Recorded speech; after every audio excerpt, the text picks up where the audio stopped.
Përshëndetje nderuar shikues, edhe nga unë, Kosova po shënon sot 18 vjetorin e shpalljes së pavarësisë, një moment historik që vullosi përpjekjen shumë vjeçare për liri dhe shtetësi. Më 17 shkurt 2008, Kosova u shpall shtet i pavarur, duke hapur një kapitull të ri në historinë e saj moderne.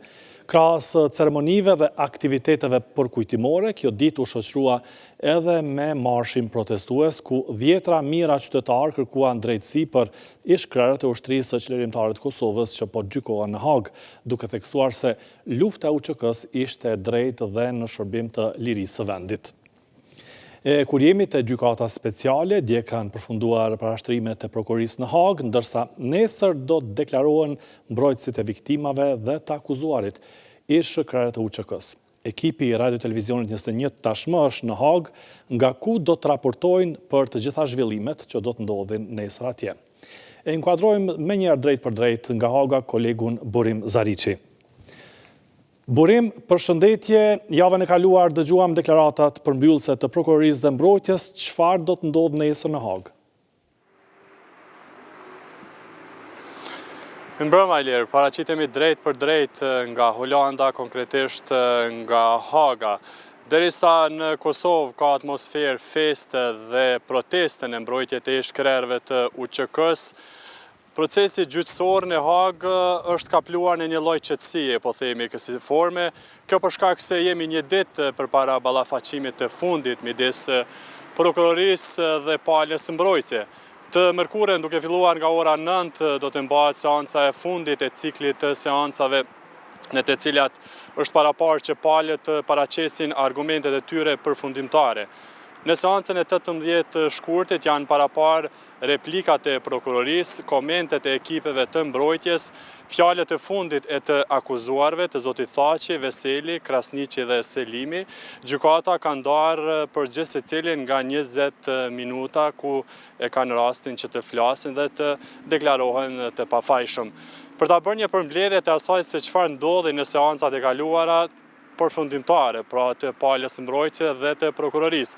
Qysh me datën 9 deri me 10 shkurt, prokuroria kishte në dispozicion për të shpalosur para trupit gjykues pretendimet e tyre ndaj ish-krerëve të UÇK-s. Kryeprokuroria e dhomave të specializuara Kimberly West dhe prokurori Allan Tiger akuzuan ish-krerët të UÇK-s për ndërmarrjet e përbashkët kriminale. Prokuroria pretendon se ekzistonte një strukturë e organizuar dhe e koordinuar e UÇK-s. Sipas tyre, qëllimi ishte eliminimi i kundërshtarëve politik. Prokuroria në akuzat e saj pretendon se Hashim Thaqi, Kadri Veseli, Jakub Krasniqi dhe Recep Selimi janë fajtor për ndalime dhe burgimet e paleqshme, keqtrajtime dhe tortura, vrasjet e paleqshme e kështu me radhë. Për sokotim mbi baza politike, siç pretendon prokuroria, por duke hedhur poshtë edhe dëshmit e dëshmitarëve të zyrtarëve të lartë, diplomatëve amerikanë si James Rubin, Wesley Clark, Christopher Hill e të tjerë, të cilët ishin afër strukturave të UÇK-s gjatë luftës në Kosovë, por pavarësisht kësaj, prokuroria pretendon se ish diplomatët apo dëshmitarët e palës së mbrojtjes nuk kishin shumë informacione mbi atë se çfarë kishte ndodhur dhe se pavarësisht që kishin deklaruar ish diplomatët se nuk kishte një zinxhir komandues, nuk kishin kryer krime gjatë luftës në Kosovë, por po mbroheshin nga një okupator siç ishte Serbia, e cila po dëbonte shqiptarët nga trojet e tyre. Në fund të krejt kësaj, prokuroria kërkoi nga trupi gjykues dënim për secilin nga 45 vjet. Por pala mbrojtëse ishte jashtëzakonisht kundërshtuese ndaj gjithë pretendimeve të prokurorisë. Pra duke nisur nga avukatët mbrojtës si Luka Mishetić dhe Pierre Richard Prosper, ai i Veselit, Rodney Dixon dhe Ani O'Reilly, ai i zotit Krasniqi, Shefri Roberts dhe Erik Tali, si dhe avukati i zotit Selimi, Shamaya Alagandra Khan, si dhe avukatët e tjerë mohuan pretendimet e prokurorisë duke thënë se dështuan të argumentojnë me fakte se ka pasur ndërmarrjet e përbashkët kriminale. Mbrojtja argumentoi se nuk ka prova për ekzistencën e një plani të organizuar kriminal. Po ashtu, mbrojtja kishte thënë se prokuroria ka ndërtuar një narrativ politike, por jo juridike. Prandaj sipas tyre, prokuroria po tenton qëllimshëm ta zbe dëshminë e dëshmitarëve që në kohë të luftës ishin në koordinim të afërt me UÇK-n. Nuk mund të ngarkohen automatikisht udhëheqja politike me çdo veprim në terren, kishin thënë avokatët mbrojtjes, duke kërkuar që të lirohen sa më parë katëshja e ushtrisë çlirimtare të Kosovës, tashmë të mbajtur në paraburgim që 5 vite. Ilir? Po, Burim, në Hag ka paralajmëruar se nesër do t'jetë prezent edhe Ministri i Punëve të Jashtme Glauko Njufca. A ka edhe personalitetet të tjera që do t'a përcjellin fjalën përmbyllëse të Thaqit, Krasniqit, Selimit dhe Veselit? Po, patjetër, zëvendës kryeministri, njëherët Ministri i Punëve të Jashtme Glauko Njufca ka thënë se nesër do të marrë pjesë në seancën përfundimtare, do të jetë këtu në Hag në gjykatën speciale për ta ndjekur nga afër seancën përfundimtare.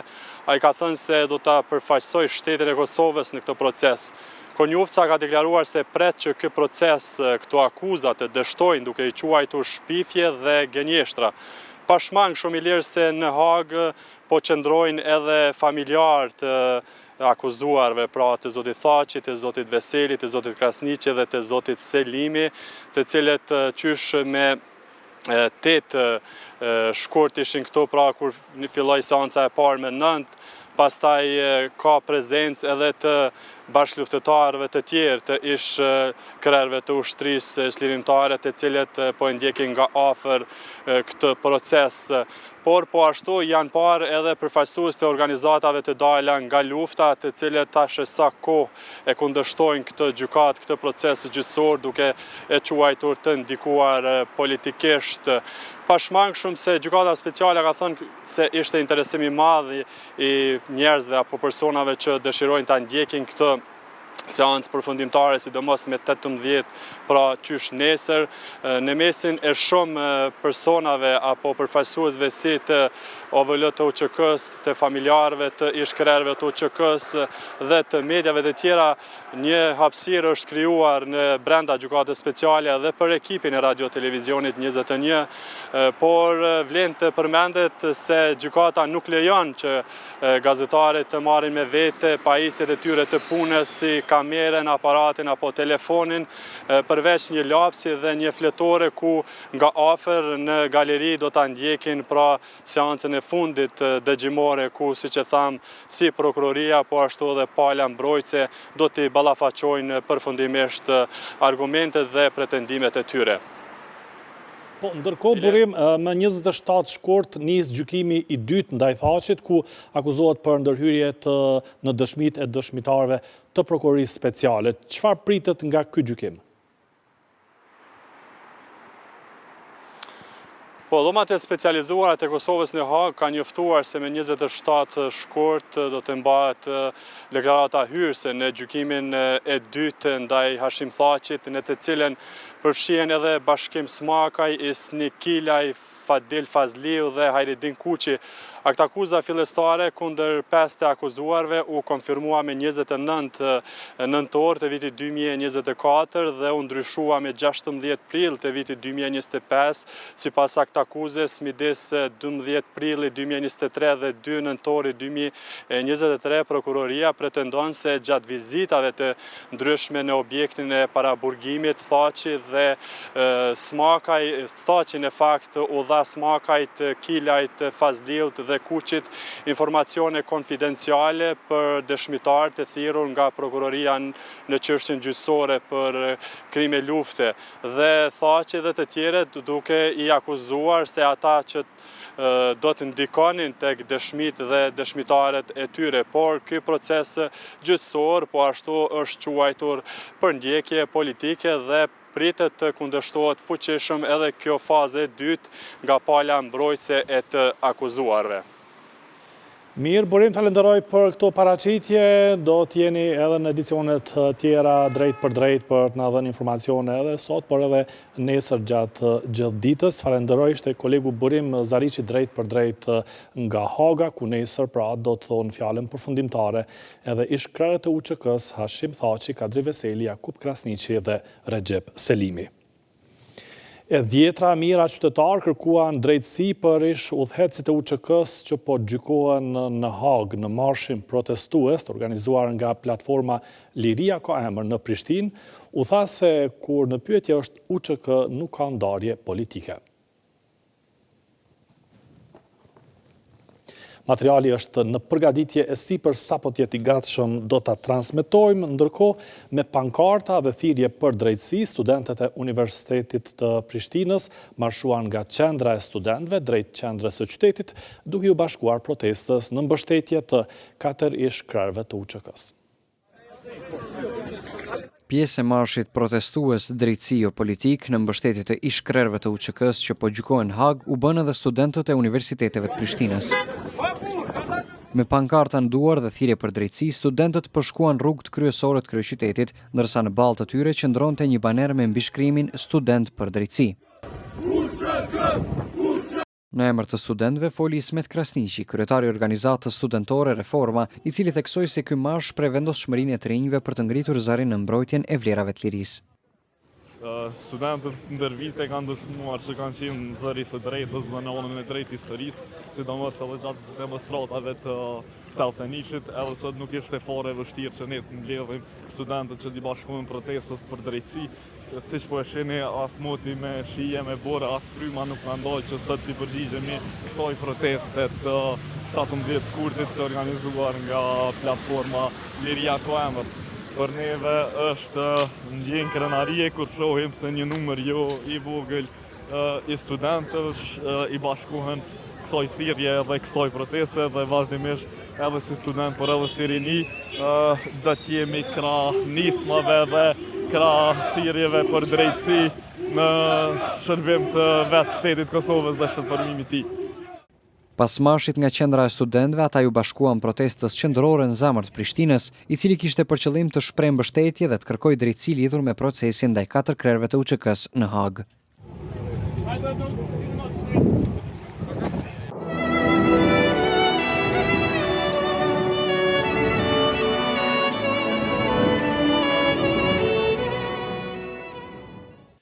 Vazhdojmë tutje sjellim materiale që pasqyrojnë aktivitetet me rastin e 18 vjetorit të pavarësisë së Kosovës. Ceremonia e shënimit të kësaj dite nisi me ngritjen e flamurit në oborrin e qeverisë dhe me homazhe tek monumenti i të pagjeturve dhe pllaka përkujtimore e fëmijëve të vrarë. Udhëhecit e institucioneve nisën ditën me urime për festën dhe nderimet për luftën e UÇK-s. Pjesëtarët e Forcës së Sigurisë së Kosovës ngritën flamurin në tingujt e himnit shtetëror. Ngritja e flamurit shënoi nisjen e ceremonive zyrtare për shënimin e 18 vjetorit të pavarësisë.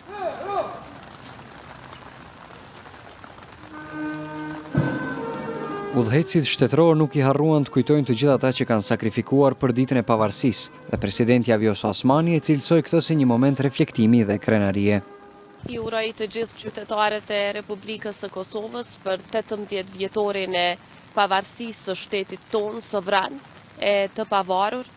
Është një ditë ku të gjithë bëhemi bashkë në radhë të parë për të festuar këtë përvjetor të shtetit tonë të ri, i cili tashmë po hyn në moshë të pjekurisë dhe në të njëjtën kohë bëhemi bashkë për të përkujtuar të gjithë ata që sakrifikuan gjithçka në mënyrë që ne sot ta gëzojmë shtetin. Kosova po rritet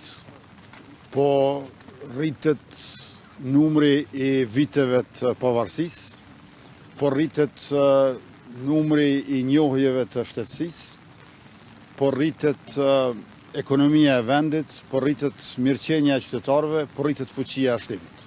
Mbase një republikë e re, por jo edhe aq e re për të kuptuar se liria kërkon angazhim të përditshëm.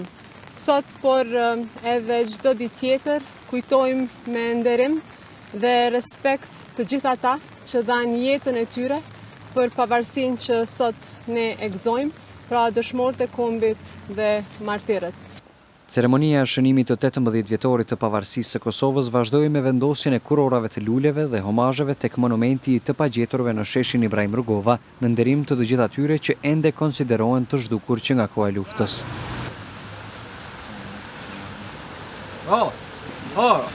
Homazhe u zhvilluan edhe tek pllakata përkujtimore e fëmijëve të vrarë në oborrin e Kuvendit Kosovës, në nderim të mbi 1400 fëmijëve të vrarë gjatë luftës.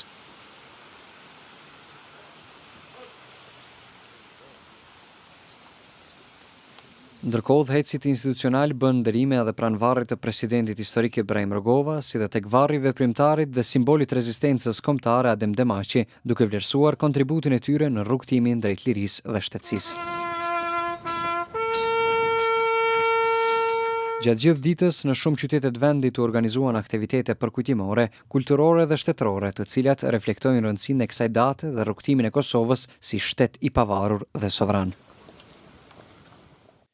Në rastin e 18 vjetorit të pavarësisë së Kosovës, qytetar nga të gjitha trojet shqiptare, drejtues institucional e veteran të luftës, bën homazhe edhe në kompleksin memorial në Prekaz.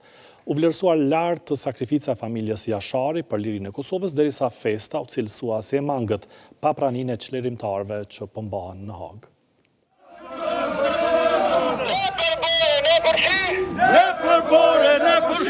E gjithë rruga që shpijet e kompleksi memorial Adem Jashari, ku mboi nga zëri i ish luftëtarëve të lirisë. Ashtu sikur se në çdo përvjetor të pavarësisë së Kosovës, edhe në këtë 18 vjetor, padyshim që kompleksi memorial në Prekaz mbetet vendi kryesor për t'u vizituar. Nga Vlora në Prekaz, Pëllum Skëndaj erdhi për ndërim të familjes Jashari dhe të rënëve të tjerë për liri dhe pavarësi. Ai thotë se shkasi vizitës u bë marshi protestues për lirimin e ish-krerëve të UÇK-s, por sipas tij, Prekazi është vend që duhet vizituar çdo herë. Është vend i shenjtë për ne.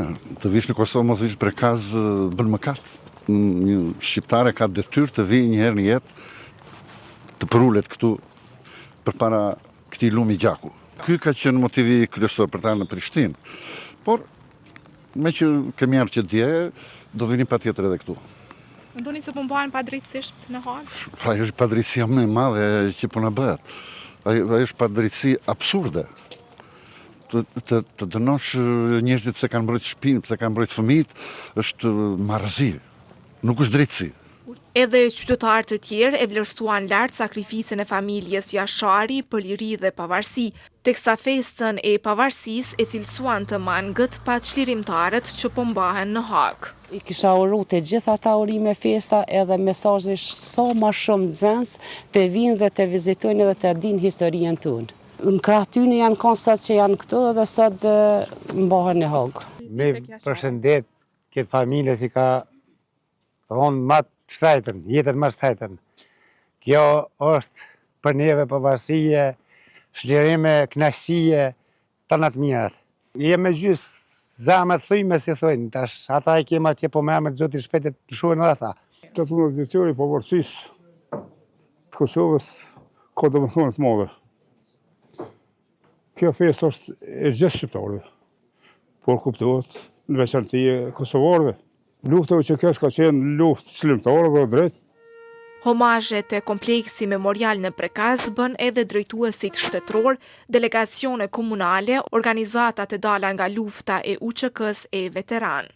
Urime pavarësia dhe shpresojmë që edhe ata që ishin pjesë përbërëse e lirisë Kosovës, përkatësisht e shtetit Kosovës, presidenti tha që Kadri Veseli dhe gjithë bashkëqytetarët tjerë të kthehen. Na lanë një mësim se liria është e qëndrueshme atëherë kur fitohet me luftë dhe me gjakun e dëshmorëve.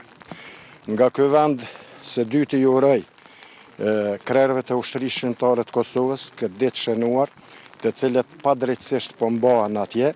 Homazhet në Prekaz në vendin e kthesës historike vazhduan gjatë gjithë ditës. Tani është e gatshme për transmetim storia nga marshi protestues në Prishtinë, ku 10 mijëra qytetarë kërkuan drejtësi për ish-krerët e UÇK-s që po gjykohen në Hag. 18 vjetori i pavarësisë mblodhi në sheshet e Prishtinës 10 mijëra qytetar. Megjithatë, jo si rëndom për të festuar për vjetorin e pavarësisë, qytetarët kësaj radhe u mblodhën për të kërkuar drejtësi për ish-udhëheqësit e UÇK-s. Marshi protestues në motën drejtësi jo politik nisi me një performancë artistike. Kanana ka po djallë, o për me i dalë shkja u të përballë. Unë do të luftoj me zemër pjatë. Kosovë të qofsha fal. Me të përfunduar performancat artistike para 10 mijëra të pranishmëve, foli antari platformës Liria ka emër, Ismail Tasholli, i cili i bëri thirrje gjykatës speciale që të mos ketë drejtësi selektive, me që qytetarët në Kosovë ende i kanë plagët e hapura nga lufta. Drejtësia nuk mund të jetë selektive, nuk mund të jetë e dirigjuar, ajo duhet të jetë drejt, transparente dhe barabartë për të gjithë. Vetëm atëherë mund të flasë në emër të një populli. Qytetarët duan drejtësi dhe jo politik. E sot, nga kjo ditë e pavarësisë, ne dërgojmë një mesazh të qartë për ata që gjenden në Hag. Për Hashim Thaqin, Kadri Veselin, Jakub Krasniqin, Recep Selimin dhe të gjithë të tjerët, ju nuk jeni vetëm. Pas ju shëndron një kombi ton, pas ju shëndron historia, sakrifica jon, liria jon. Ata nuk janë vetëm, ky është vetëm fillimi, nuk do të ndalemi kur. Drejtësi jo politik.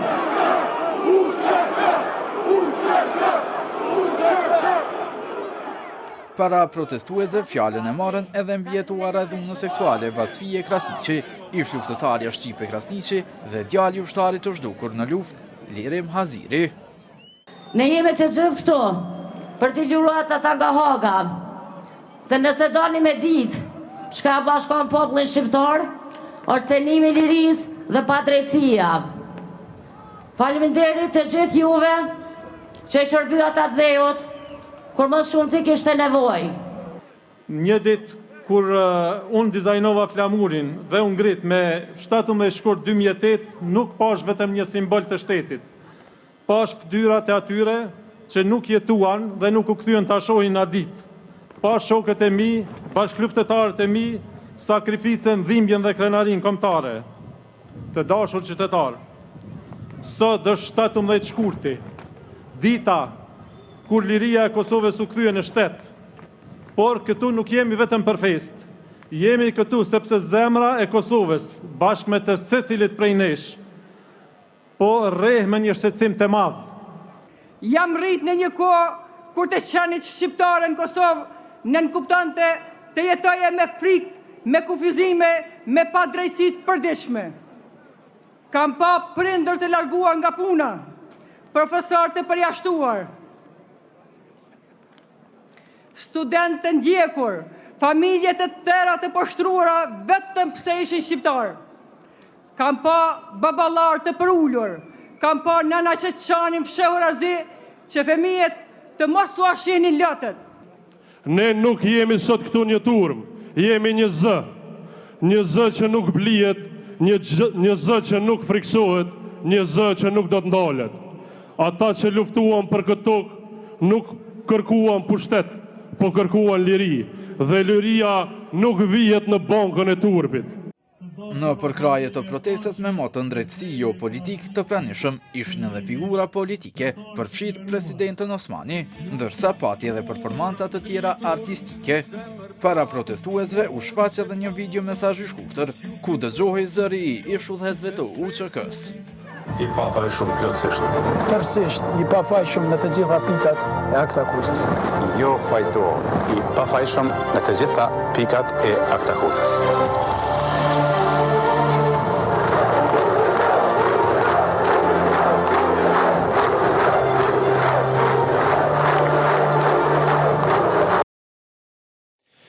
Kuvendi i Kosovës mbajti seancë solemne për nder të 18 vjetorit të pavarësisë së Kosovës. Para nisjes në seancë në foltoren e kuvendit u vendos embleme e ushtrisë çlirimtare. Presidenti i vendit tha se UÇK-ja është ideali më i madh që kanë ndërtuar shqiptarët ndër shekuj. Si musafir special në seancë ishte presidenti i Shqipërisë Bajram Begaj dhe përfaqësuesi i familjes Jashari, Rifati Jashari. Në seancën solemne të Kuvendit Kosovës, pas historikut procesit të shpalljes së pavarësisë Kosovës, 18 vjet më parë, presidentja Vjosa Osmani foli edhe për gjykimin që po u bëhet ish krerëve të UÇK-s në Hag. Osmani tha se çdo përpjekje për ta barazuar luftën çlirimtare me krimet e regjimit gjenocidial të Serbisë e minon drejtësinë dhe dëmton themelet e paqes në rajon. UÇK-ja është ideali më i madh që kanë ndërtuar shqiptarët ndër shekuj. Ajo është zemra e rezistencës sonë kombëtare dhe përgjigjja e një populli të shtypur ndaj një regjimi gjenocidal. Kjo luftë ishte gjithnjë e drejtë, gjithnjë e pastër dhe gjithnjë e domosdoshme. Çdo përpjekje për ta njollosur atë, për ta relativizuar apo për ta barazuar viktimën me agresorin është jo vetëm e padrejtë, por edhe historikisht e pavërtetë dhe tërësisht e papranueshme. Në themelet e shtetit tonë qëndron vizioni i presidentit historik Dr. Ibrahim Rugova, arkitektit të pavarësisë së Republikës sonë. Historia jonë mëtej është brumosur në periudhën e luftës për liri. Ajo mban emrin e komandantit legjendar Adem Jashari, familjes së tij heroike dhe të gjithë burrave e grave të ushtrisë çlirimtare të Kosovës.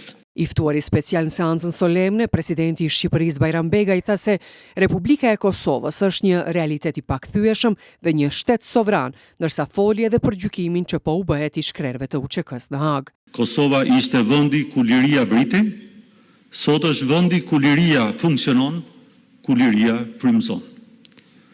Kosova e sotshme është një shtet i ri në vite, por me rrënjë të thella sakrificash, kontributesh dhe meritesh. Historia e Republikës Kosovës nuk mund të kuptohet dhe as të shkruhet pa emrat e Hashim Thaçit, Kadri Veselit, Jakub Krasniqit, Recep Selimit dhe bashkëluftëtarëve të tyre. Ata që dje udhëhoqën popullin drejt lirisë, sot po përballen padrejtësisht me akuza të montuara në gjykatën ndërkombëtare, duke na bërë të gjithëve të ndihemi të fyer, të paragjykuar dhe të akuzuar. Kryeministri Albin Kurti tha se akuzat e prokurorisë speciale ndaj ish-krerëve të UÇK-s për krime kundër njerëzimit nuk qëndrojnë. Ato nuk morrin parasysh kontekstin historik e politik të luftës sonë çlirimtare, së cilës ja detyrojmë lirinë e sotme. Krime kundër njerëzimit ndaj popullatës civile shqiptare ka kryer Serbia e Miloševićit. Kërcënim për përsëritjen e tyre është sot Serbia e Vučićit. Barazimi mes krerëve të UÇK-s dhe një regjimi gjenocidal është i paqëndrueshëm dhe i papranueshëm për ne. Edhe kryetarja e Kuvendit Albulena Haxhiu në fjalimin e saj u ndal tek lufta e ushtrisë çlirimtare të Kosovës. Lufta e ushtrisë çlirimtare të Kosovës ishte luftë për dinjitet dhe liri. Dhe çdo përpjekje për ta shkëputur këtë luftë nga konteksti i saj historik dhe politik rrezikon ta shtrembroj të vërtetën e asaj kohe. Në seancë solemne për përvjetorin e 18 pavarësisë, mbajtën fjalime edhe përfaqësuesit e partive politike. Ne nuk lejojmë që historia të rishkruhet në kurrez të sakrificës sonë. Ne nuk pranojmë barazi artificiale mes agresorit shtetëror serb dhe rezistencës sonë për liri. Nuk ka as proces, nuk ka as forcë që ndryshon lavdin e kësaj lufte të pastër dhe historike të popullit Kosovës dhe ushtrisë tonë çlirimtare. UÇK është vetë populli i Kosovës. Se vlera më e madhe historike, pas fituareve të Skënderbeut, është vetë ajo, është lufta e ushtrisë çlirimtare e Kosovës, e cila solli çlirimin përfundimtar dhe lirinë që kurse kemi pas të plot në këtë tokë e në këtë vend. Mrekullia e dytë është shpallja dhe njohja e pavarësisë Kosovës. Në këtë seancë solemne, i ftuar nderi nga familja e komandantit legjendar Adem Jashari ishte vllai i heroit Rifat Jashari. Trupat e ushtrisë dhe policisë së Kosovës kanë parakaluar në rrugën Luan Haradinaj në ndër të 18 vjetorit të pavarësisë së Kosovës. Qytetarë të shumt kanë dalë për të ndjekur nga afër ceremoninë festive. Para qytetarëve u shfaqen edhe një pjesë automjeteve ushtarake me të cilat është furnizuar ushtria e Kosovës.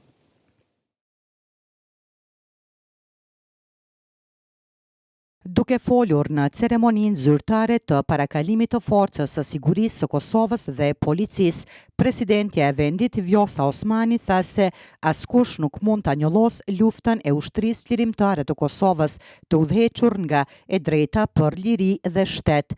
Ajo theksoi se forca e sigurisë së Kosovës dhe policia e Kosovës po dëshmojnë çdo ditë profesionalizëm, duke treguar se Kosova është gati për antarësim në NATO. Sot dhe për herë, askush nuk mund ta njollos luftën e ushtrisë çlirimtare të Kosovës. Ajo ishte një luftë e drejtë, një luftë çlirimtare, një luftë mbrojtjeje e udhëhequr nga e drejta për liri dhe shtet. Pa këtë kontribut të jashtëzakonshëm të UÇK-s, e pa këtë sakrificë, pavarësia e Kosovës nuk do të ishte realiteti që e festojmë sot. Sot Kosova po ndërton kapacitetet e saj të mbrojtjes me përgjegjësi dhe vizion. Sot trashëgimtarët e UÇK-s, forca jone sigurisë dhe policia e Kosovës po na bëjnë çdo ditë krenar. Ata e dëshmojnë se Kosova është gati për NATO. Kryeministri i vendit Albin Kurti tha se në këtë ditë feste Kosova nuk i mbyll syt para padrejtësive që po kalojnë krerët e UÇK-s në Hag. Në këtë ditë feste nuk i mbyllim syt para padrejtësive. Disa nga drejtuesit e luftës sonë çlirimtare po vazhdojnë të mbahen në paraburgime të stërzgjatura në Hag, në procese gjyqësore jo transparente dhe krejt të pashembullta për praktikat e drejtësisë ndërkombëtare. Ne besojmë në drejtësi, por nuk pranojmë ta revidojmë dhe rishkruajmë historinë. Lufta e UÇK-s ishte luftë e kulluar, çlirimtare dhe antikolonialiste. Një luftë e drejtë e një populli të okupuar e të shtypur nën apartheid. Dhe kjo është një e vërtetë që nuk mund të ndryshohet. Forca e sigurisë Kosovës sot po zhvillohet si një ushtri profesionale dhe e ndërveprueshme me alatët tonë, e gatshme për të mbrojtur sovranitetin shtetëror, integritetin territorial dhe jetën e qytetarëve të Kosovës. Parakalimi i njësive të forcës së sigurisë së Kosovës dhe të policisë së Kosovës në Prishtinë u përcoll nga një numër i madh qytetarësh. Kryeministri i Shqipërisë Edi Rama ka publikuar një video ku dëgjohet duke komunikuar me ish-presidentin Hashim Thaçi dhe duke uruar atij pavarësinë e Kosovës. Gëzuar pavarësinë aty komandantë dhe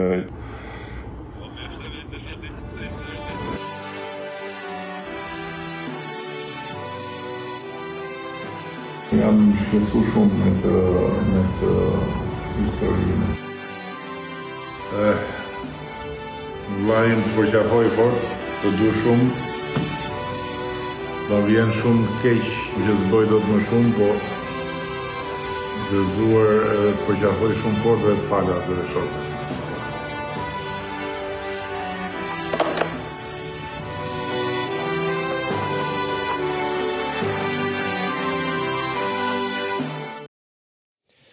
Cilat ishin sfidat e klasës atëhershme politike për ta shpallur Kosovën shtet pavarur? Pse ishte i rëndësishëm që vendimi për shpalljen e pavarësisë të bëhej në koordinim me faktorin ndërkombëtar? A ka qenë e pritshme vala e njohjeve që erdhen nga gjithë bota? Për këto, por edhe për rrugën që Kosova duhet ta ndjekë për të përmbyllur proceset euro-integruese, flet në një intervistë ekskluzive ish presidenti i Kosovës Fatmir Sejdiu.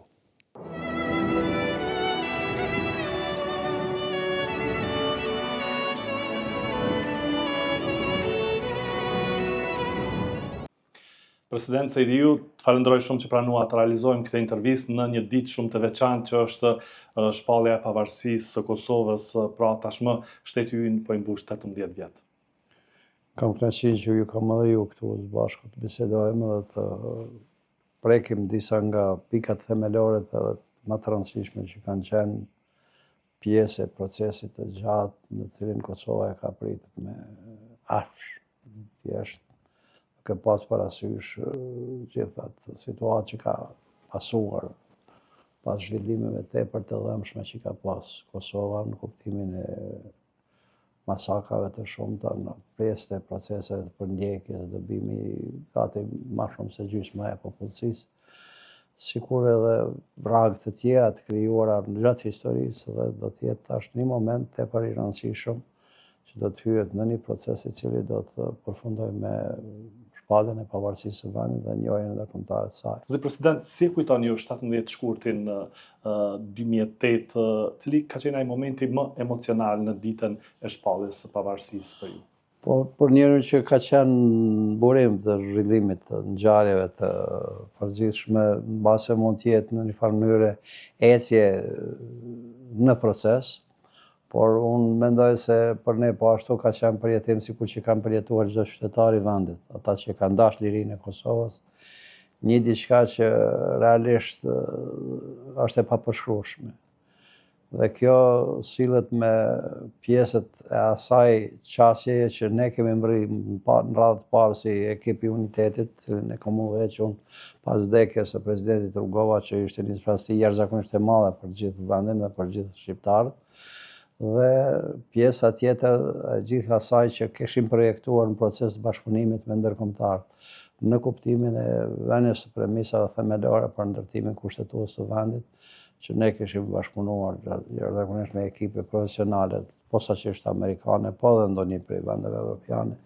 Dhe i bëhej prerja, në fakt, në ditën e 17 shkurtit, ishte ditë që paraprihet me 2-3 ditë më hershme, unë i them gjithmonë për veten time që nuk kam vajtë gjuhë normal, dhe s'kam pas pushim, sepse duhej të qëndronim dikun deri mas 12-ve, një anë, 2 varet nga temat që ishim dhe bënim përgatitje duke pas parasysh edhe pjesën e letrave, cilat do duhet të adresoheshin miqve tanë, përkatësisht vendeve që kërkonim dhe i supozonim se do të jenë njohëse të para të pavarësisë së vendit, por të kemi edhe një pasqyrë të përziershme të zhvillimeve në vend, që është pjesë edhe angazhimit të qeverisë, por natyrisht ishte pjesë edhe për kreun e shtetit, të cilin e ushtroja unë.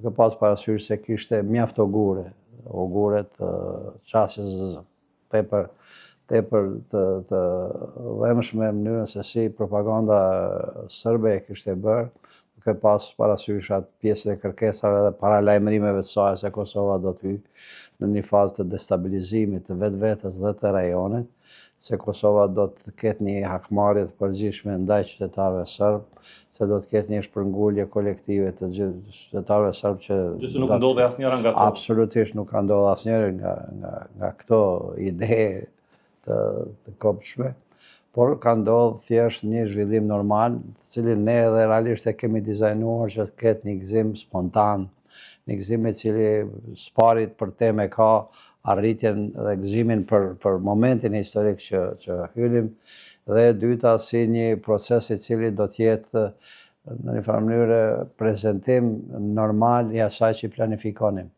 Ishte një djegje 2 portave në veri, nga ajo pjesë e njerëzve që ishin të dirigjuar nga Beogradi, por ishte KFOR-i ai që dha përgjigjen e parë në radhë të parë për të thënë se s'guxon asnjë metër e territorit Kosovës të cënohet, edhe aspekte tjera të sigurisë.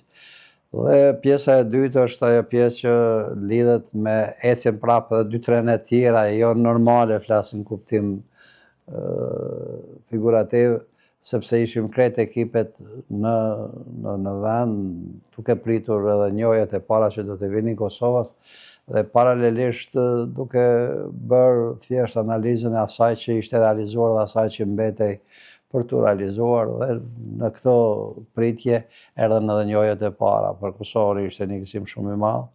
Ato i proklamonin me një herë, kishte një dizajn interesant, do ta quaja gati sikur i harmonizuar i faktorëve ndërkombëtar për të pas rrjedhën e njohjeve, do të jetë, nga njerë them, mbase mund të jetë ndesh diku në rrugë Costa Rica dhe Afganistani që çojnë njohjet e tyre, por me rëndësi është se bën njohjet vendit tonë Dhe pastaj vendet e fuqishme, Shtetet e Bashkuara të Amerikës, Mbretënia e Bashkuar, pastaj Gjermani, Francë, Itali. Ka qenë e pritshme kjo valë e njohjeve? Unë them se po, ka qenë e pritshme, megjithëse personalisht nuk kam menduar se disa prej shteteve do të reagojnë shpejt. Edhe ka dalë ashtu siç e kam menduar, kishte nga pak iluzione se do të jetë një njohje për menjëhershme këtij grupi të vendeve sipas të territoreve që ishin të zonën në fqinësi.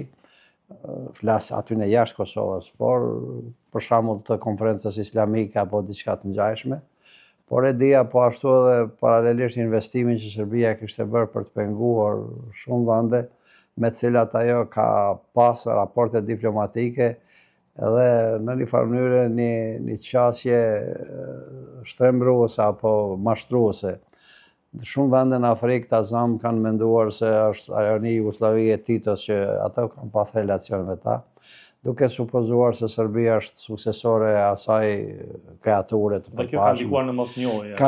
Ka shtete që kanë ndikuar, pastaj marrëdhëniet të cilat tregtare që kanë qenë sidomos në armatim. Edhe pjesë tjera dhe e di po ashtu një qasje tepër mashtruese që e bante Ministria e Jashtme e Serbisë, atëherë udhëhiqej nga Jeremiqi, ma vonë do të vinë të tjerë, i cili theksonte se do të jetë e nevojshme të mos njihet Kosova. Te vendet islamike ishte problemi se do të janë me Amerikën, janë me fuqitë perëndimore dhe ato janë si të tilla në një farë mënyrë kundër konceptit tonë. Prandaj ishin qasje të lloj-llojshme për të penguar që janë parë në fazat e mëvonshme. Mirë po të njihesh nga Shtetet e Bashkuara, të njihesh nga Mbretënia e Bashkuar, nga Franca, nga Gjermania, nga Italia, nga Australia, nga Japonia, shtetet më të fuqishme nga Turqia. Dhe një faktor që është për mua tepër i rëndësishëm është njohja nga vendet fqinje. Do të reagoj Greqia, në fakt jo, po Shqipëria, po se po, Mali i Zi, Maqedonia, Bullgaria, pastaj Hungaria, Kroacia dhe vendet të tjera. Dhe do të metet një pikë cila është, mendoj, si pjesë e orientimit të domosdoshëm për të investuar qasje diplomatike, mos njohja ende nga 5 vendet evropiane. Slovakia, Spanja, Rumonia, Greqia dhe Çiproja. Dhe kjo mos njohje, sikur në një farë forme kanë dashur të majnë në gjendje jo ende të përfunduar apo jo stabile, por që është karakteristikë se në proceset e tjera jetësore me përjashtim të njohjes, me liberalizimin e vizave që do të ndodhen në fazë të mëvonshme, do të ka përcehet ajo pjesë ta quajmë një barra apo një brengosje pse s'ka ndodhur. President, a kishte ndonjë moment që rrezikoi të shpallej pavarësia në atë periudhë ose të shtyhej për një kohë të caktuar? Janë 2-3 çështje që duhet të shpjegohen dhe janë thënë edhe më herët në disa biseda që kam pas. E para, bisedimet kanë zgjatur bukur shumë, gati 2 vjet plota. Dhe këto bisedime kanë qenë të mbështetura nga Bashkia Ndërkombëtare, flas nga Europa dhe Amerika. Ka qenë e vështirë që të bindin faktorin ndërkombëtar? Jo, kjo pjesë ka qenë në lëvizje, sepse në një formë apo në formë tjetër ka qenë e determinuar nga ajo që parashihej me rezolutën e 244. Nëse interpretohet drejt dhe duhet të interpretohet drejt si shoj, rezoluta në 244 nuk është rezolut që konservon gjendjen e Kosovës pa definuar. Ajo lën porosin se në proces e sipër do të vendoset procesi me proces politik e ardhmja politike e Kosovës. Dhe ardhmja politike ishte në 2-3 tabllot të prezantuara si duhet. E para, me vetë marrëveshjen e Kumanovës, me zhvillimet e mëvonshme, ato që do të ndodhin, Serbia nuk është suksesore e shtetit që ajo pretendon, që biseduam pak më parë, dhe në një formë apo në formë tjetër Jugosllavia Federale nuk ekziston. E para çështje. Çështja e dytë është lëvizjet që kanë bërë Bashkia Ndërkombëtare, posaçërisht dhe Bashkimi Evropian dhe pozicioni i Shteteve të Bashkuara të Amerikës në investimin e nalës së gjenocidit dhe ajo përfundon. Dhe treta që është karakteristike në këtë proces është se është mbush kurreshtja me përpjekje për të bërë palët në unison kuptimin e një marrëveshje me Serbinë. Serbia ka qenë obstruktive, asnjëherë nuk ka dëshiruar që të mbyll atë proces dhe gjithmonë për dialog, sikur tash në fazat e mëvonshme, që nënkupton një dialog që nuk do të përfundoj kurrë, që nënkupton kompromitimi i investimeve ndërkombëtare në ndërtimin e Kosovës së re. Jemi takuar në Shtetet e Bashkuara me sekretarin e shtetit dhe me këshilltarin për siguri nacionale. Jemi takuar me Gordon Brown në Britani. Jemi takuar me profesorët apo ministrin e jashtëm Steinmeier dhe Westerwelle, ka qenë një kohë në Gjermani, pastaj në Itali me Dalemën, dhe prej secilit kemi marrë mbështetje për të ecë. Kam bë për pak ditë ka qenë edhe takimi që unë kam bë person me pritit në audiencë tek Papa Benedikti XVI. Jam takuar edhe me kryeministrin e Turqisë Erdogan. Dhe takime tjera gjithmonë në pikat themelore dhe tepër të rëndësishme që ishin mbështetje, por ishte nevojshme edhe koordinimi se si do të jetë. Prandaj kjo ka përcej pa ato pasojat që i parashikonte Serbia. Po, kishte edhe një unitet politik të faktorit të brendshëm në Kosovë në atë kohë, ndërkohë që më vonë, a mendoni se është ruajtur ai uniteti, sidomos në procesin e dialogut, në mënyrë që Kosova të arrijë sa më parë edhe njohje më shumë, mirë po të antarësoj edhe në organizata ndërkombëtare? Unë mendoj se ajo e para ka qenë real edhe ne kemi pas vërtet një unitet të pacënueshëm. Pavarësisht se kanë qenë edhe nga opozita, edhe pavarësisht se në ekipën e unitetit kanë qenë edhe nga shoqëria civile. Dhe ajo qasje ka qenë absolutisht përgjegje për harmonizimin normal edhe një harmoni normale që ne kishim bërë, pavarësisht se kishim edhe mendime të tjera nga njëherë. Por jo në mënyrën se si e ka pas delegacioni serb. Këtu veç duhet them, me kompetencë, ekipi i Kosovës ka qenë më i përgatitur dhe më i qartë në kërkesën e vetë se sa ekipi që ka pas Serbia. Ata kanë pas dy lider që kanë qenë pjesë e një bërthame, një ekipe, Tadić edhe Koštunica, që ishin me qasjet të tjera. Njeni ndryshe, tjetri ndryshe, dhe nuk sigurisht edhe ka sjell dëm në qasjen e përgjithshme që kanë pas, por e kanë ditë se Kosova do të pavarësohet. Mbështetja e SBA-s dhe e Bashkimit Evropian ka qenë jetike në atë kohë për shpalljen e pavarësisë së Kosovës. Sot si shihni këto raporte me aleatët e Kosovës? Unë mendoj se duhet të avancuar plus. Duhet të avancuar plus.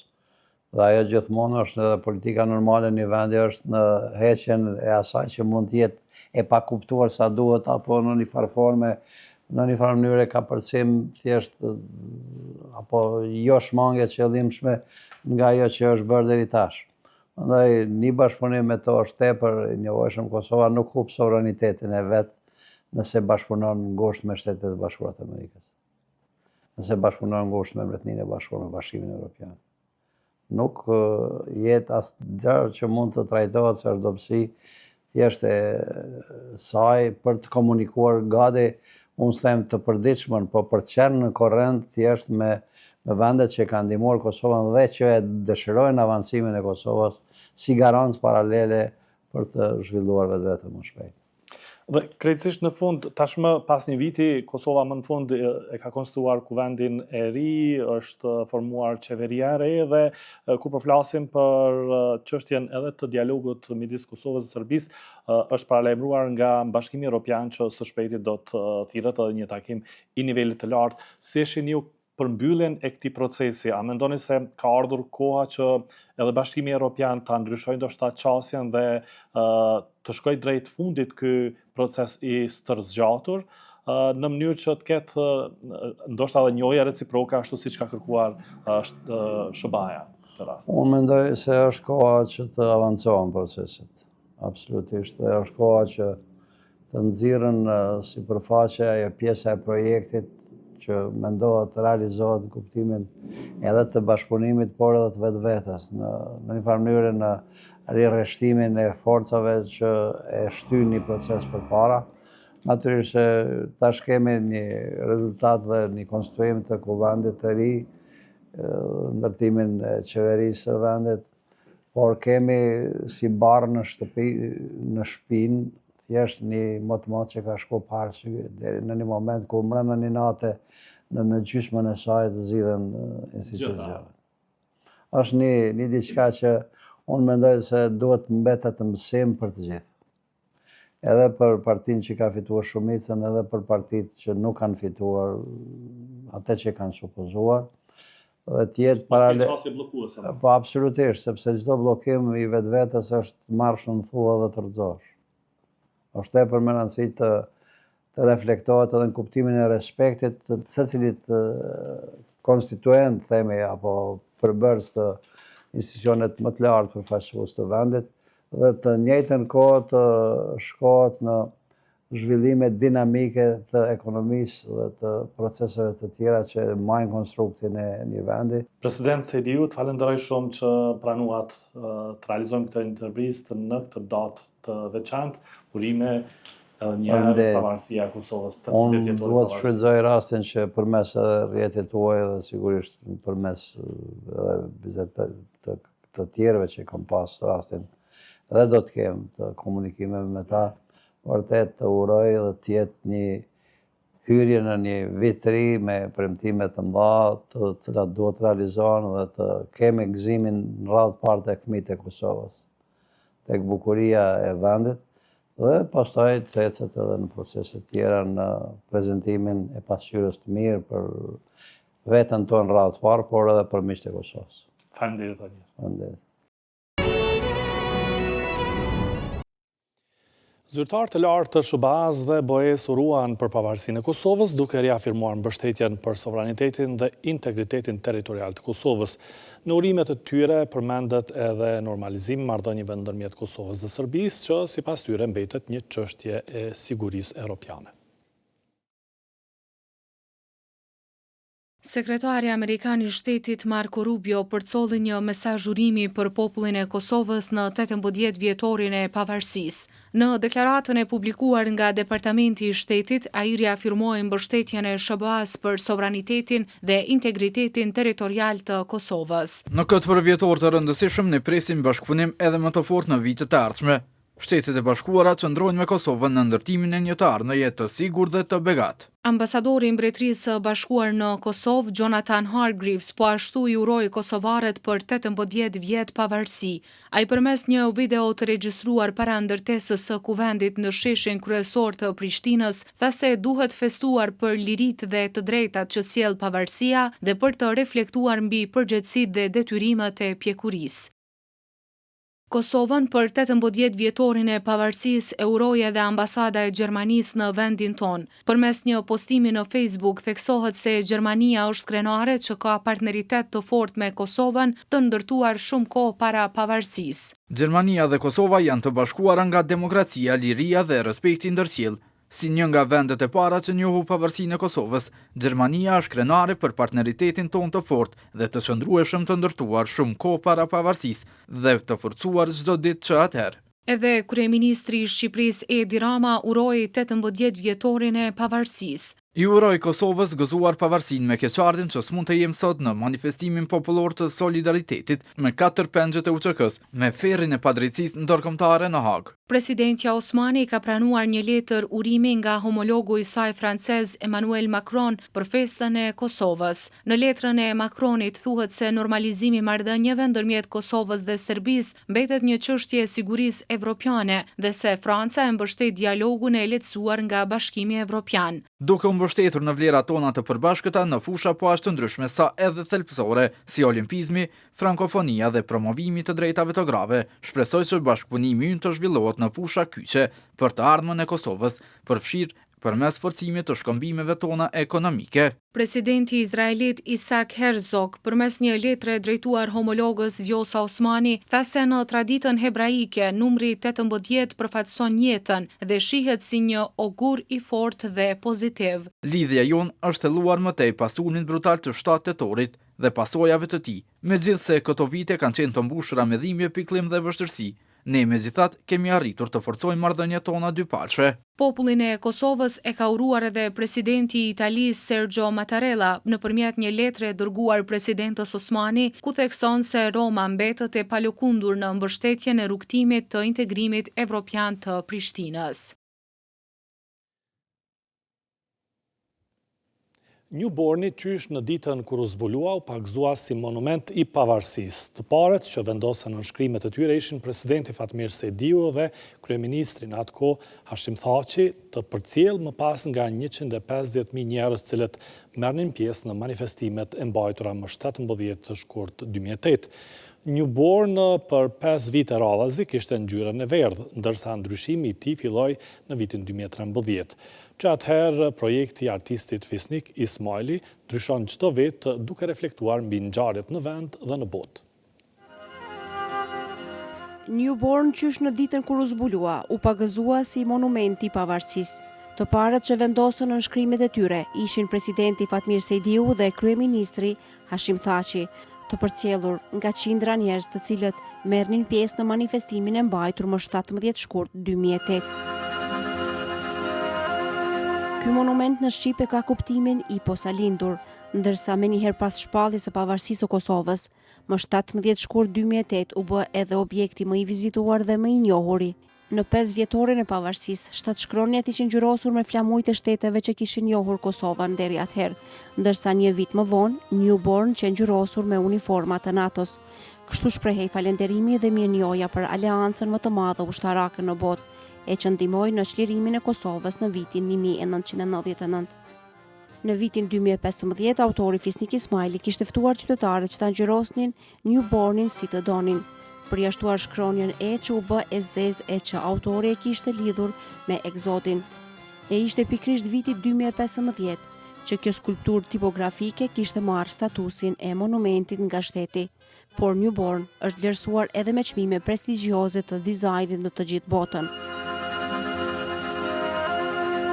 Projekti i dizenjatorit fisnik Ismaili ndryshon çdo vit, duke reflektuar mbi ngjarjet në vend dhe në botë. Newborn në vitin 2016 kishte pamjen e një rrethoje, ndërsa një vit më vonë, Newborn mori pamjen e një muri dhe rrëzimi i 2 shkronjave krijonte thirrjen pa mure.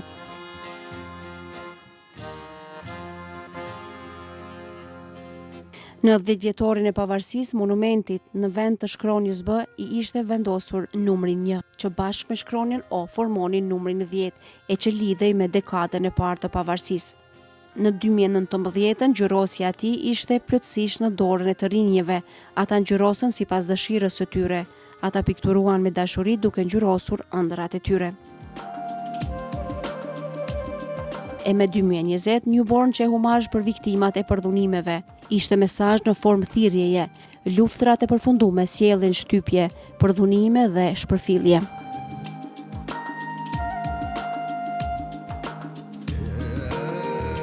Nëpërmjet shuplakave të dorës me ngjyrë në vitin 2021, ekipi bashkë me qytetarët kishin bërë kamuflazh ushtarak, e në 14 vjetorin e pavarësisë Newborn kishte kruan në fokus. Në përvjetorin e 15, shkronjat u ngjyrosën me ngjyrat e flamurit të Kosovës. Në 16 vjetorin e pavarësisë Newborn feston për lirinë e lëvizjes. 7 shkronjat e obeliskut janë të mbështjella me imazhe të kryeqyteteve të Evropës. Ato mbajnë ngjyrën e kaltër të qiellit, e që është ngjyra baze e flamurit të Kosovës dhe e atij të Bashkimit Evropian. Ndërsa kjo është pamja në 17 vjetorin e pavarësisë së vendit e obeliskut. Shtet ndërtim, qëndres, punë, trimëri, obligim, rimëkëmbje, fillime të reja. Kjo pra është thirrja dhe është mesazhi i si vjetëm i obeliskut, pra kushtuar Kosovës, rrugtimit të saj, drejt lirisë dhe shtet ndërtimit përmes luftës lirimtare dhe vlerave të përbashkëta me Shtetet e Bashkuara të Amerikës si aleate, kyçen në mbështetjen e kësaj lirie. Por hijeshin ja kanë shtuar edhe emblemat e ushtrisë lirimtare të Kosovës, që janë duke i vendosur djemë dhe vajza të ri vullnetar, nga liria ka emër, por që po vije dita që në përvjetorin 18 Newborn të rrethohet në grila apo të burgoset në mënyrë simbolike, mbase asnjëri prej nesh nuk e kemi menduar. Sot është një prej ditëve më të rëndësishme për shtetin tonë, të e pos parasysh që është 18 vjetori, po na po ashtu jena të organizuar një aksion simbolik, siç po shihet këtu. Jena këto për përshtytje të sirrimtarëve që zgjidhen në Hag, shpresojmë që vitin tjetër ta festojmë bashkë me të gjithë. Ti kur është shpallur pavarësia e Kosovës dhe kur është ngritur ky obelisk ke pasur vetëm një vjet. Po, veç një vjet. Atëherë nuk e mban mend, por ja që e dashuron. Veç jam prej një familje shumë patriotike, jam rrit me frymë patriotizmet edhe ndjej shumë për këtë vend, edhe pse jam shumë e re. Mund ta dim se nga cila familje vjen? Unë e kom po për familjes Lapashtica. Babën e kom pos komandant në luftë. Edhe është veteran. Jam rrit me një frymëzim patriotik. Çfarë të ka thënë baba edhe çfarë vazhdon të thot tash në çdo vit, në çdo përvjetor të pavarësisë së Kosovës? Që më mirë se në vend tonë nuk e kërkon. Kjo vepër e Fisnik Ismailit e inauguruar më 17 shkurt të vitit 2008, kur edhe u shpall Kosova shtet i pavarur dhe sovran, nuk është thjesht një ndryshim i pamjes, por është një reflektim i shpresave, i mundimeve dhe i shpirtit të palëkundur. Është një kujtesë që së bashku mund të arrijmë të pamundurën.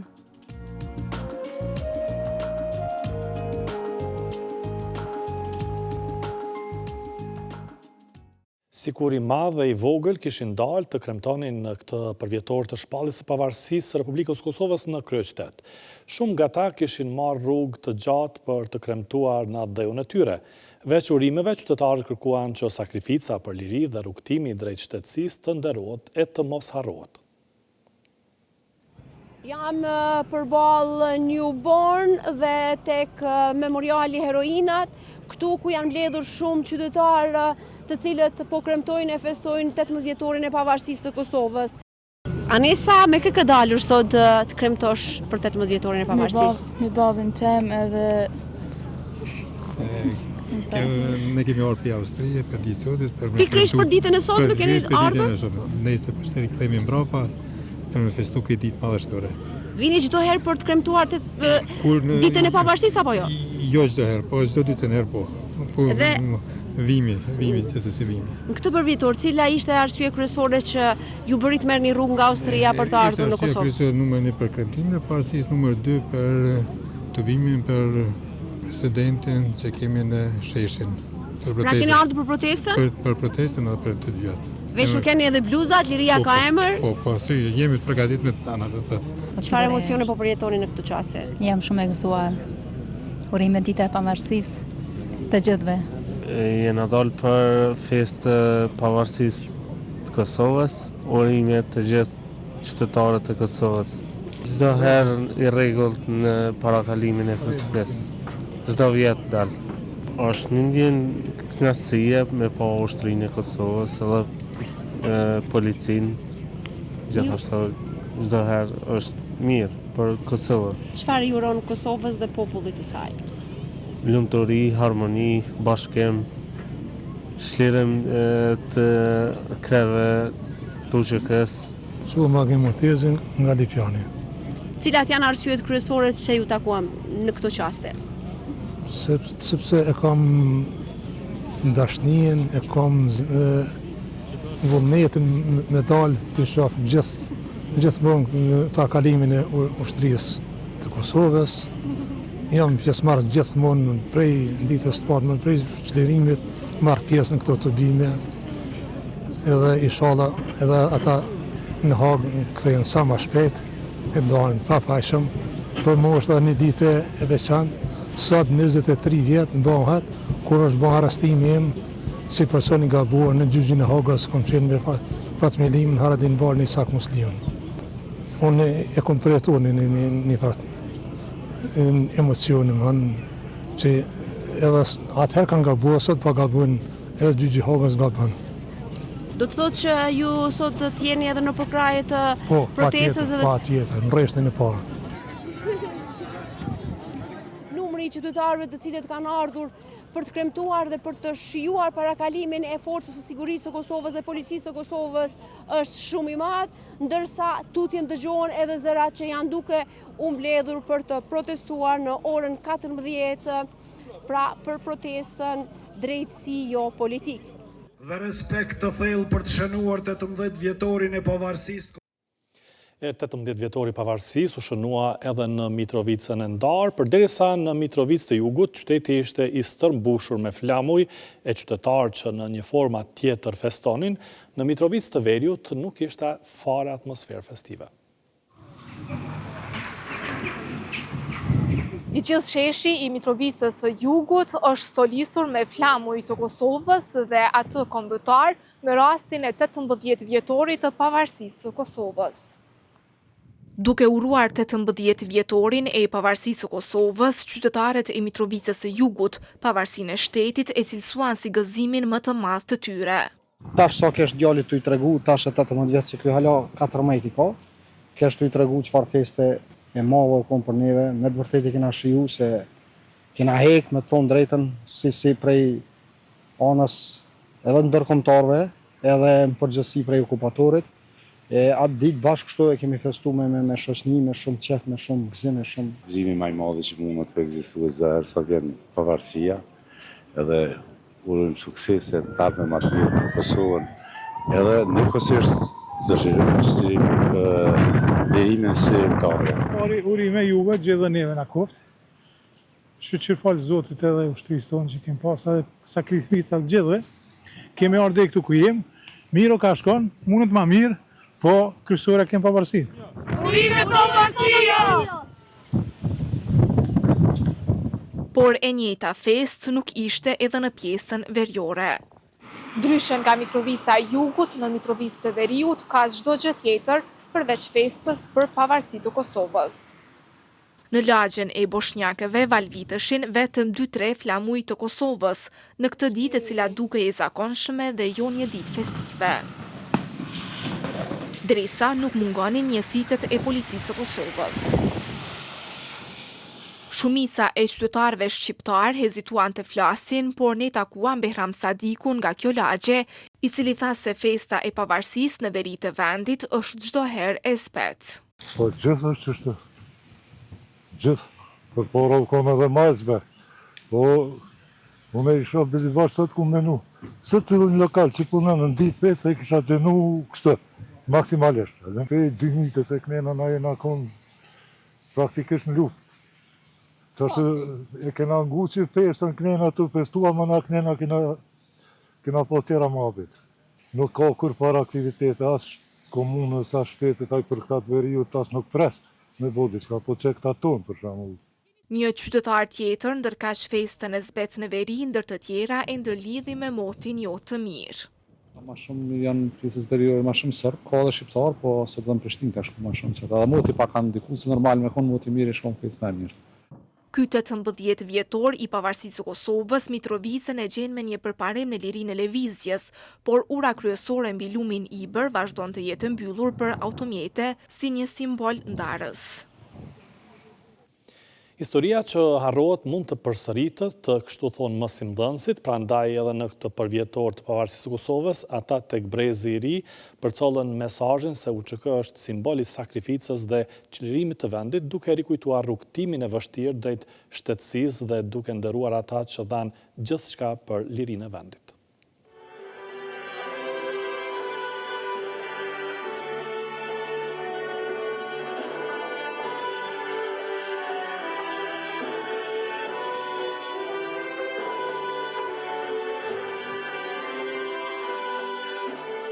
Tek Brezi i Ri, edhe këtë herë u përcoll mesazhi se UÇK është simbol i sakrificës dhe çlirimit të vendit.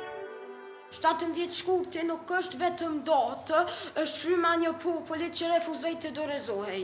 Sot jetojmë në lirë për ato gjurmë që janë dëshmorët të rënë dhe të pafajshëm që tash jetojmë dhe rënë histori në jetën tonë.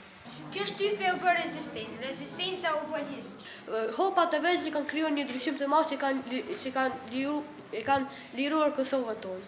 Kjo është një foto e arsimtarës tonë e Bukurie Regjepaj, që ka qenë në UÇK dhe ka luftuar për lirinë tonë. Unë personalisht për veti i ndihem shumë e fatë që kisha vullnetin, guximin dhe mundësinë për të qenë pjesë e luftës çlirimtare të Kosovës. Gjenerata jonë na e dim që ndër breza kemi pas, kemi kalu në kalvare të ndryshme të padrejtësive që na u kanë bë, fillimisht si nxënëse protestat e minatorëve, pastaj protestat e studentëve, masandej edhe lufta, por prapë se prapë gjitha këto sakrifica dhe vujtje që kemi kalu, sot është kurorzuar me pavarësinë e Kosovës. Në radhë të parë, uroj 17 shkurtin ditën e pavarësisë së Kosovës, gjithë familjeve të dëshmorëve, të heronjve të Kosovës, të gjitha gjeneratave. Në këto ditë të shënuara, na vije përballë mundje dhe sakrifica i gjithë atyre që janë plijuar, që kanë kontribuar në forma të ndryshme, gjithë ushtarët e ushtrisë lirimtare atje ku ndodhen, i përshëndes, u uroj këtë festë të shenjtë. Nxënësit dhe mësimdhënësit rikujtuan rrugtimin e vështirë drejt lirisë dhe pavarësisë së vendit, duke nderuar të rënët, e respektuar kontributin e të gjithë atyre që mundësuan që Kosova të jetë shtet i pavarur. Për shkak të shumë gjërave që okupatorët na i kishin ndaluar, siç ishte pra të drejtën për arsim, të drejtën për punësim dhe për mësim në gjuhën shqipe. Përndryshe, pra siç e thash, studentët e Universitetit të Prishtinës dhe nxënësit e shkollave të mesme krijuan pra aktivitete shumë të rëndësishme, duke ku një rol të veçantë pra kishte edhe arsimi paralel. Kryelin me një shami, me 3 shami për trimëri, dhe ka muri si s'ka njeri, për drejtësi e për liri. Nxënësve, sot e çdo mot u epën porosi që ta duan, ta çmojnë lirinë e fituar me shumë mund dhe sakrificë. Ti komb i lirë kosovar, ti komb shqiptar, ti zot krenar, ti djalëri, ti pleqëri, bëju gati për frotëri, ta djegësh botën ta bëshhi, për liri, për shqiptari. Nxënësit dhe mësimdhënësit kanë zhvilluar edhe aktivitete të tjera përkujtimore për të nderuar sakrificën dhe rrugtimin e të gjithë atyre që vepruan në realizimin e ëndrrës për liri dhe pavarësi të Republikës së Kosovës.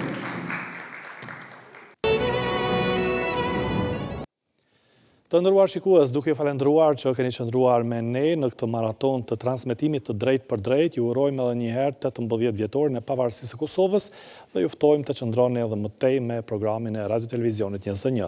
Mirupafshim.